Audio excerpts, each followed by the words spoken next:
Hi, and welcome back to another episode of Blue Streak Sports Talk. I'm your host, Owen Marshall. Alongside me are Owen Stewart, Simon Beach, Maya Wade, and Keenan Gligo. Today we'll have a game show styled episode, and I will give a topic, and each person will have a chance to argue their point. Once everybody has finished, I will give a point to the person I feel has given the best argument, and at the end we'll see who wins. Negative points right there. Alright, so first, after the recent national championship game, who do you feel is better prepared for the future, Alabama or Clemson? Well, who starts? You gotta point somebody. You can start. I will start? Okay. So looking at these two rosters, both of them are remarkably young for two teams that have, like, dynasty-type things going on, but I think in the long run, I think Clemson is better suited. Trevor Lawrence still has 2 more years, and as we saw, Justin Ross is a stud at receiver. They still have Travis Etienne for another year, and Dabo Swinney seems to be really good at recruiting. I don't know whether it's because he's good at dancing or because he's good at coaching football, but either way, he gets the good players, and that's why they're set up for the future. Not to diss Alabama, but hey, yeah. Alright, now we'll move on to Simon. Go down the table. I'm gonna have to say Clemson as well, because this true freshman dynamic duo of Trevor Lawrence and Justin Ross is gonna be around for a while. They are losing their whole defensive line, which may be a problem, but with his recruiting, I think they'll be able to replace him just fine with some more 5 stars. But yeah, this offense is not going anywhere soon, and Bama showed some weakness, and yeah, I'm going with the Tigers. Roar. Tua is bad. I'm going to have to go with Clemson, too, just because they are such a young team. They had 20 true freshmen play for them this year, so that means that those freshmen all have at least 2 more years in college football, so that I think will help, like, that young team will be good. I mean, you have Alabama with Nick Saban, who isn't new to, like, losing championships or being in big games like that, but I think Clemson, just because they're such a young team, will have a good future. I'm going to have to agree with everyone at this table. Everyone here is wrong. Wow. Here's why. Clemson's defense, though, yes, both teams are young, Clemson's losing their entire defensive line, like you said. Their star corner, Trayvon Mullen, who put on a show in the championship game, he's also leaving. They were what was really able to stop Alabama, that punishing defensive line, and just the defense as a whole. And so losing those players is going to affect them. I also think though Alabama, Tua only has another year, I think just if you look at the way they recruit, they have Nick Saban, who is a remarkable coach, and pretty much can do anything with and make any quarterback look good. I mean, Jalen Hurts is transferring, but isn't that good of a quarterback. He's a runner, and he made him look good. A.J. McCarron sucks in the NFL, but he looked good in college. So I really think if you look at this Alabama team, no matter what, you can't sleep on the fact that they're going to recruit, they're going to have a future with the coaching staff and skilled every aspect of the team they have. Alright, so this is where I'll choose a point, so we're just going to do a quick refresher. Owen, you said Clemson. Simon, you restated Owen's points pretty much. Maya, you restated their 2 points, but added a little bit more facts in there. And Keenan said everybody was wrong. Had a good amount of facts in there. So I think Keenan is between you and Maya, but for now, so the point goes to Maya Wade on this one.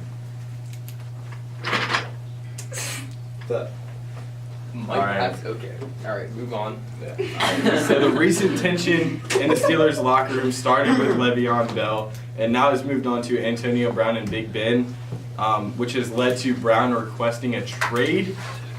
Is it time for the Steelers to shop AB? Go ahead and start. I'll start every single one. All right, Keenan, you can start this one. Yes, it is. He wants a trade.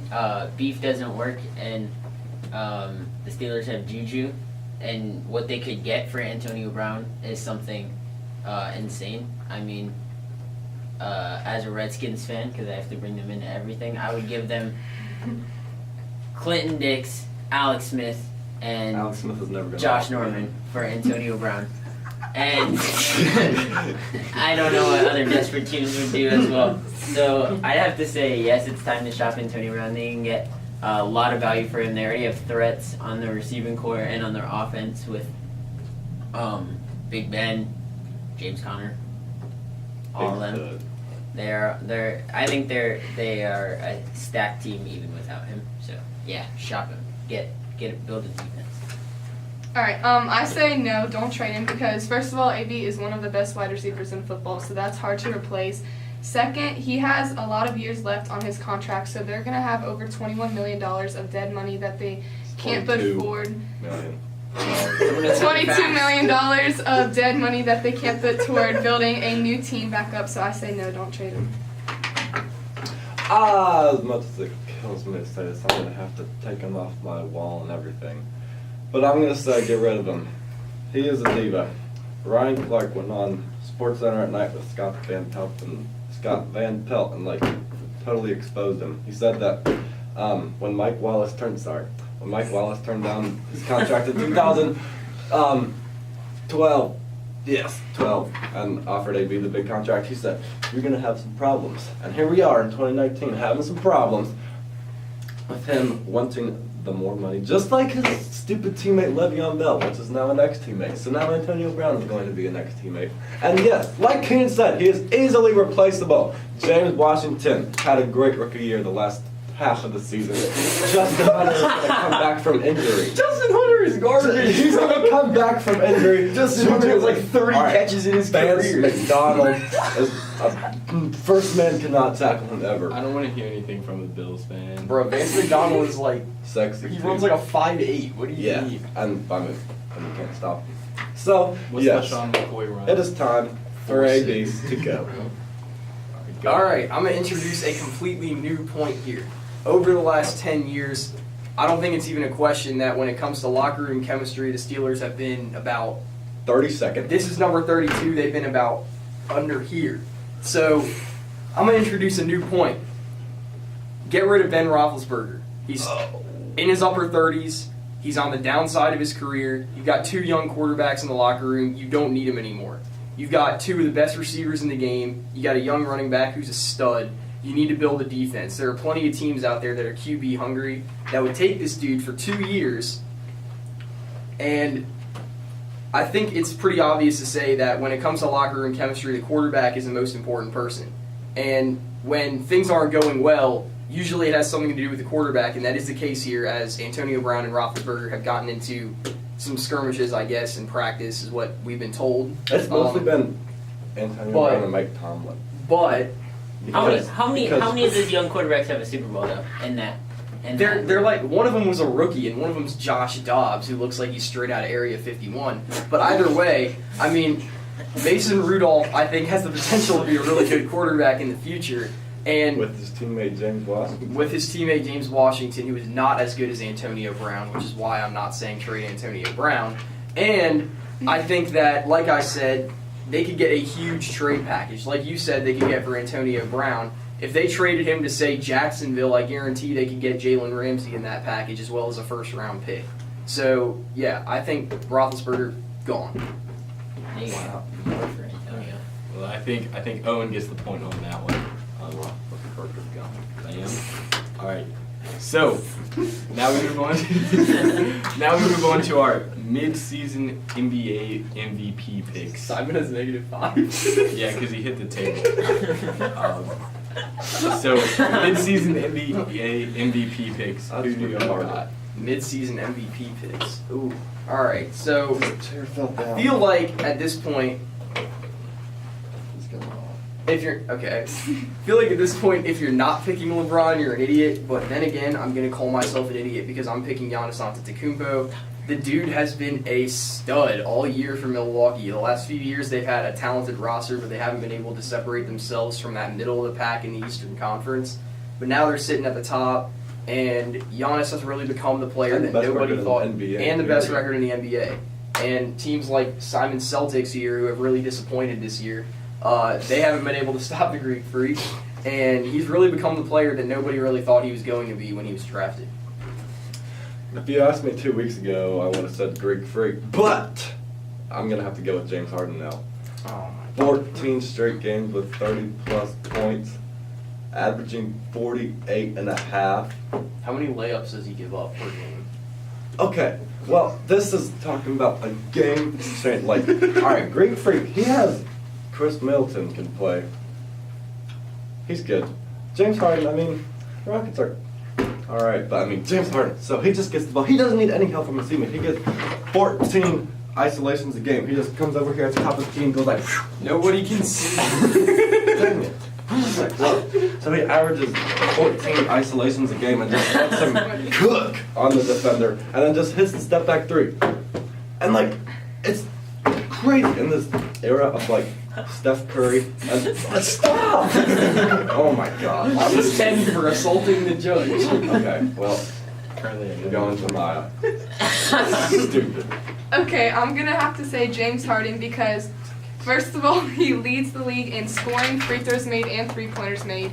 He's 4th in the league with assists. And like you said, Giannis has played amazing, but he has help on the Bucks. And James Harden has faced adversity with Chris Paul being hurt, Carmelo being cut.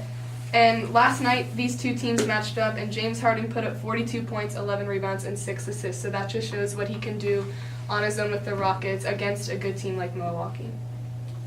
All right. So if you asked me when I was 8, Shoot. I would have said John Wall. If you asked me when I was predicting what was going to happen this year, I would have said LeBron.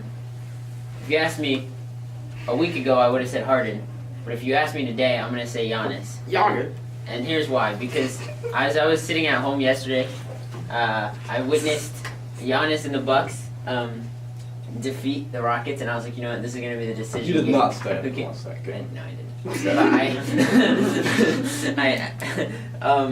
But I think the way Giannis has been able to perform, and he's just a better teammate. They asked him. They asked both Harden and Giannis about who should win MVP, and Harden's like, "Oh, there's no way I don't win MVP." And Giannis was like, "I just want to win." He has the mentality. He has the game to back it up. He's been. Are you saying that Harden doesn't have the game to back it up? Defensively, no. He looks like an Okay. idiot. Yeah, You saw when he stripped DeMar DeRozan?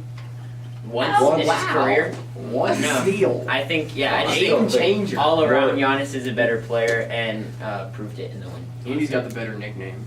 Yeah. Greek Freak. The Beard? I think that's a pretty good name. It's pretty I think unoriginal. they should call me the It's Beard. MVP, No. not MVP. Yeah, Most valuable. it's not most valuable beard.